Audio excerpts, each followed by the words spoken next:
வணக்கத்துடன் pepper and salt news என்கின்ற இந்த வலையொலியில் உங்களை சந்திப்பதில் நான் மகிழ்ச்சி அடைகின்றேன். வைத்தியர் அர்ஜுனா அவர்கள் இன்று ஒரு காணொலியை வெளியிட்டிருக்கின்றார். அந்த காணொலியில் தன்னுடைய அரசியல் பயணத்தில் அவர் செய்திருக்கக்கூடிய பிழைகள் அனைத்தையும் மையப்படுத்திய செய்திகளை ஒன்றுவிடாமல் எடுத்து வைத்திருக்கின்றார். அதை சுய விமர்சனம் என்று குறிப்பிட்டிருக்கின்றார். ஏறக்குறைய ஒரு 3 மாதங்களுக்கு முன்பு அர்ஜுனா அவர்களுடைய சகோதரர் என்னை தொலைபேசியில் தொடர்பு கொண்டிருந்தார். அப்படி தொடர்பு கொண்டிருந்த வேளையிலே அவர் 2 விடயங்களை அழுத்தமாக பதிவிட்டார். ஒன்று, அர்ஜுனா அவர்கள் அரசியல் களத்தில் புதிதாக வந்திருக்கின்றார். அரசியலில் எப்படி பயணிக்க வேண்டும் என்கின்ற நிலைப்பாடு அவருக்கு தெரியவில்லை. சில இடங்களில் அப்படி தெரியாத சில இடங்களில் அவர் தவறுகள் செய்யக்கூடிய ஒரு சூழல் ஏற்பட்டால் அந்த தவறுக்காக அவர் கண்டிப்பாக வருத்தம் தெரிவிப்பார். அதில் மாற்று கருத்தல்ல.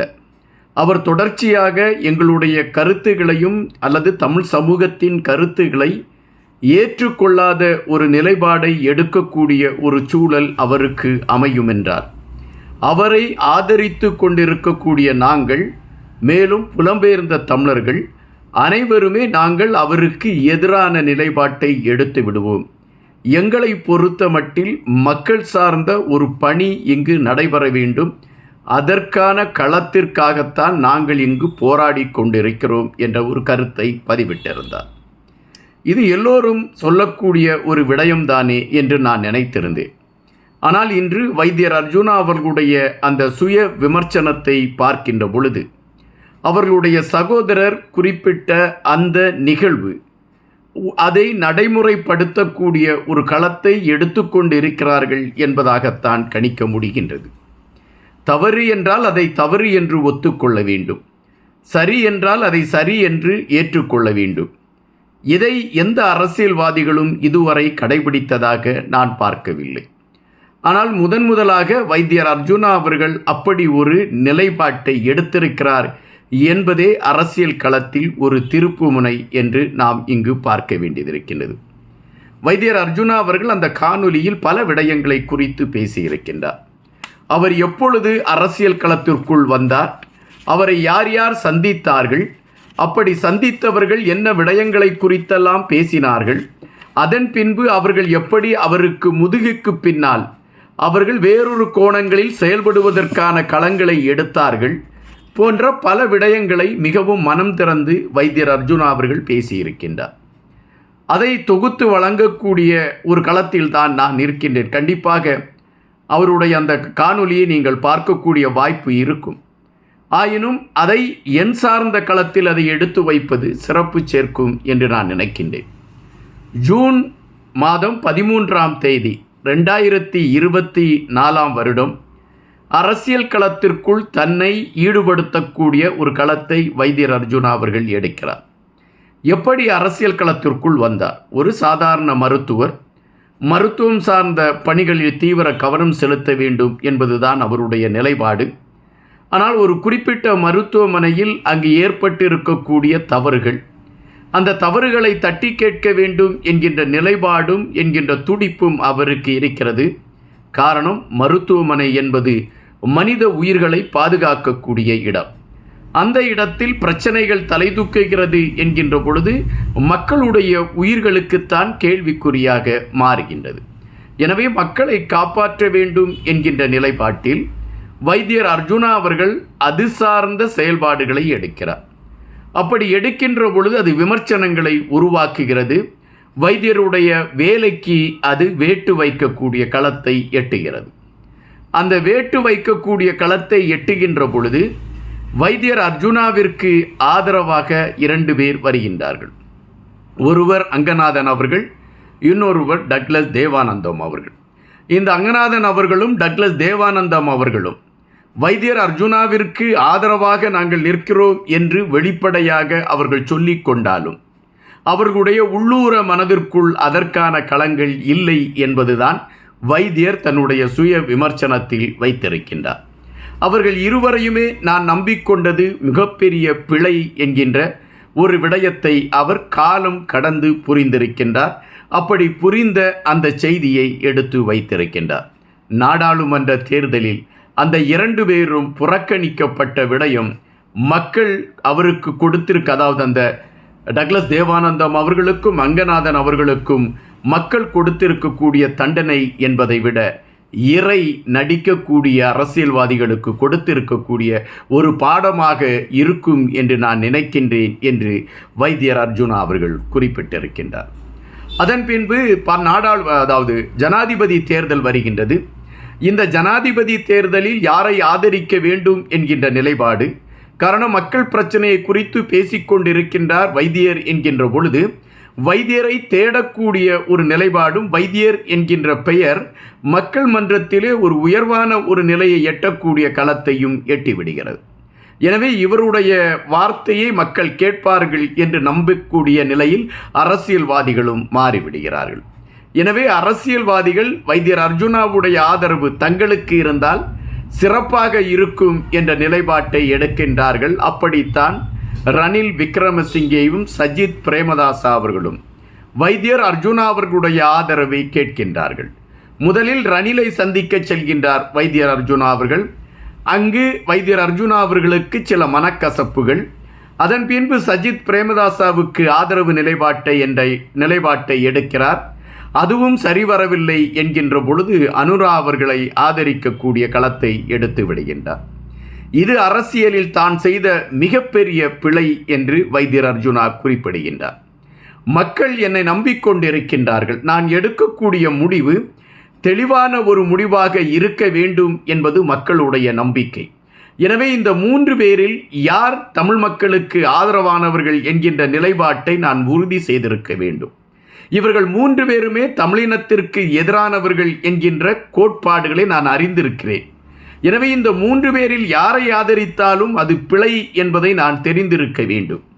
அந்த பிழை என்கின்ற விடயத்தை நான் அறியாத காரணத்தினால் இவர்கள் 3 பேருக்கும் ஆதரவு என்கின்ற ஒரு நிலைப்பாட்டை எடுக்கக்கூடிய ஒரு களம் அமைந்து விட்டது.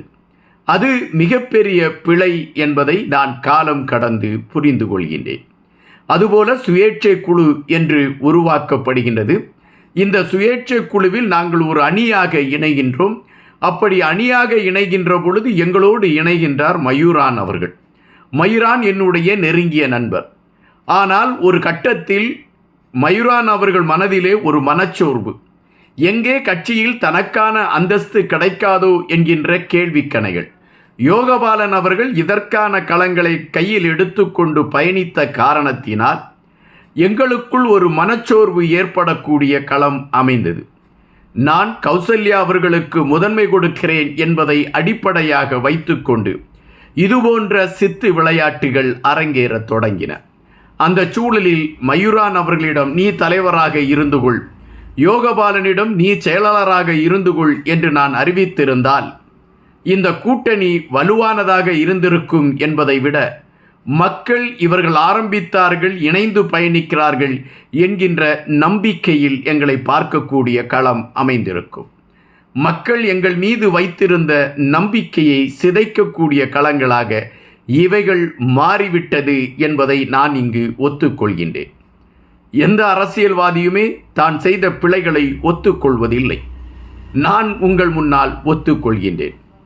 அதன் பின்பு கௌசல்யா அவர்களை நான் மையப்படுத்திய அரசியல் நகர்வுகள், கௌசல்யா அவர்கள் அரசியலிலிருந்து தற்காலம் விலகுகிறார் என்கின்ற அறிவிப்பை வெளியிட்டேன். அந்த அறிவிப்பை வெளியிட்ட பொழுது பலருக்கு பதபதைப்பு. ஆனால் அரசியல் விளையாட்டில் இவைகள் அனைத்தையுமே நாம் அறிந்து கொள்ள வேண்டிய ஒரு கட்டாயத்தில் இருக்கிறோம் என்பது நிஜம். அதுபோல இன்னொரு பெரிய பிழை, உள்ளூராட்சி தேர்தலில் வேட்புமனு தாக்கல் செய்யக்கூடிய விடயம். இந்த வேட்புமனு தாக்கல் செய்வதற்கான முயற்சிகளை எடுக்கின்ற பொழுது அவர்களுடைய பிறப்பு சான்றிதழ், அந்த வேட்பாளருடைய பிறப்பு சான்றிதழ் மற்றும் அவர்களுடைய தேவையான ஆவணங்கள் அனைத்தையுமே நான் 1 மாதத்திற்கு முன்பே பெற்றிருக்க வேண்டும். ஆனால் அதற்கான களம் அமையவில்லை, அதற்கான சூழல் அமையாத ஒரு நிலைப்பாடு தொடர்ந்து கொண்டு இருந்தது. எனவே அவசரமாக உள்ளூராட்சி தேர்தலுக்கு வேட்பாளர்களை அறிவித்ததும், நானே முன்வந்து அதற்கான பணங்களை கட்டுவதற்கான முயற்சிகளை எடுத்ததும் அது ஒரு பெரிய பிழையாக பார்க்கப்படுகின்றது. ஒரு அரசியல் கட்சி என்கின்ற பொழுது அந்த அரசியல் கட்சிக்கு ஒரு அலுவலகம் இருந்திருக்க வேண்டும். அந்த அரசியல் கட்சியை நிர்வகிக்கக்கூடிய நிர்வாகிகள் இருந்திருக்க வேண்டும். அந்த அரசியல் கட்சி எதை நோக்கி பயணிக்கிறது என்பதை எடுத்து இயம்புவதற்கான ஒரு களம் இருந்திருக்க வேண்டும். இவைகள் அனைத்தும் இல்லாத காரணத்தினால் ஒரு தனிப்பட்ட மனிதன் நான் ஓடக்கூடிய ஒரு சூழல் ஏற்பட்டதின் பின் விளைவுதான் உள்ளூராட்சி தேர்தலில் எங்களுடைய பெரிய சறுக்கலாக மாறிவிட்டது. தற்பொழுது பல அரசியல்வாதிகள் அவர்களுக்கு அரசியலை விட்டால் அவர்களுடைய வாழ்வியல் சுகம் பெறுமா என்றால் கேள்விக்குறை. காரணம், அவர்கள் அரசியலை வைத்துதான் தங்களுடைய வாழ்வியலை ஓட்டிக்கொண்டு இருக்கின்றார்கள். என்னை பொறுத்த மட்டில் நான் அரசியலை வைத்து வாழ்வியலை ஓட்டிக்கொண்டு இல்லை. இந்த அரசியலுக்கு வந்த பின்பு நான் பெருவாரியாக இழந்திருக்கின்றேன். நான் நாளை அரசியல் வேண்டாம் என்று முடிவெடுத்து விட்டால் எங்கோ ஒரு அறையை நான் தயார் செய்து அந்த அறையிலே என்னுடைய மருத்துவத்தை நான் பார்த்து கொண்டு இருந்துவிட முடியும். எனக்கான திறன் என் கையை நம்பி இருக்கிறது. ஆயினும் மக்கள் சார்ந்த விடயத்தில் நாம் செயல்பட வேண்டும் என்கின்ற நிலைப்பாட்டில் நான் தொடர்ந்து பயணித்து கொண்டிருக்கக்கூடிய சூழலினால் இந்த அரசியல் கலந்த செயல்பாடுகள் தேவை என்றாகிறது. ஒருவேளை நான் அமைதி காத்து விட்டால் இந்த மக்கள் அந்த அரசியல்வாதிகளிடம் சிக்கக்கூடிய ஒரு வாய்ப்பு அமைந்துவிடும். எனவேதான் நான் அரசியலை பிடித்து கொண்டு இன்னும் ஓடிக்கொண்டிருக்கின்றேன் என்று வைத்தியர் அர்ஜுனா அவர்கள் குறிப்பிட்டிருக்கின்றார். அதுபோல எங்களுடைய கட்சியை பதிவு செய்வதற்கான களங்கள் எடுத்துக்கொண்டிருக்கின்றோம். அதுபோல கட்சிக்கான அலுவலகங்கள் தயார் செய்வதற்கான முயற்சிகளை எடுத்துக்கொண்டிருக்கின்றோம். நான் ஒரு சுய விமர்சனமாகத்தான் உங்கள் முன்னால் பேசிக்கொண்டு இருக்கின்றேன். நான் இதுவரை செய்த பிழைகள் என்னென்ன பிழைகள், என்னுடைய அரசியல் களத்தில் நான் செயல்படுத்திய பிழைகள் என்னென்ன இருக்கிறது என்பதையெல்லாம் மையப்படுத்தி உங்கள் முன்னால் அதற்கான ஒரு மன்னிப்பை கேட்க வேண்டும் என்பதுதான் என்னுடைய நிலைப்பாடு. தற்பொழுது நீங்கள் ஒரு நகர சபையை எங்களுக்கு அளித்து விட்டால் அதை நாங்கள் சொர்க்க பூமியாக மாற்றி காட்டுவோம். அப்படி நாங்கள் சொர்க்க பூமியாக மாற்றி காட்டுகின்ற பொழுது நீங்கள் பிற நகர சபைகளையும் எங்களுக்கு கொடுப்பதற்கான ஒரு களத்தை எடுப்பீர்கள் என்ற நம்பிக்கை எனக்கு இருக்கிறது. உங்களை நம்பித்தான் என்னுடைய அரசியல் களம். இதில் நான் அரசியல்வாதியாக இருக்க விருப்பப்படவில்லை. ஆனால் அரசியலில் நான் உங்களுக்கானவனாக இருக்க விருப்பப்படுகிறேன் என்று வைத்தியர் அர்ஜுனா அவர்கள் ஒரு மனம் திறந்த ஒரு பேட்டியை கொடுத்திருக்கின்றார், அல்லது மனம் திறந்த ஒரு சுய விமர்சனத்தை வைத்திருக்கின்றார். இந்த விமர்சனம் ஒரு மக்களை கவர வேண்டும் என்பதற்காக எடுத்து வைக்கப்பட்ட விமர்சனமா என்கின்ற கேள்விக்குள் போகின்ற பொழுது எனக்கு அதில் உடன்பாடு இல்லை. காரணம், ஒரு 3 மாதத்திற்கு முன்பே வைத்தியர் அர்ஜுனா அவர்களுடைய சகோதரர் இதை தெளிவாக எனக்கு குறிப்பிட்டு விட்டார். எனவே வைத்தியர் அர்ஜுனா அவர்கள் மனதாலும் தான் செய்த பிழைகள் இந்த மக்களுக்கு தெரிய வேண்டும் என்கின்ற நிலைப்பாட்டிலும் இந்த சுய விமர்சனத்தை வைத்திருக்கின்றார். அரசியல் களத்திலே நாம் பல அரசியல்வாதிகளை பார்த்திருக்கிறோம். அவர்கள் மேடையிலே பல வாக்குமூலங்களை கொடுப்பார்கள். நாங்கள் ஆட்சிக்கு வந்தால் இவைகளை செய்வோம் என்றெல்லாம் வாக்கு கொடுப்பார்கள்.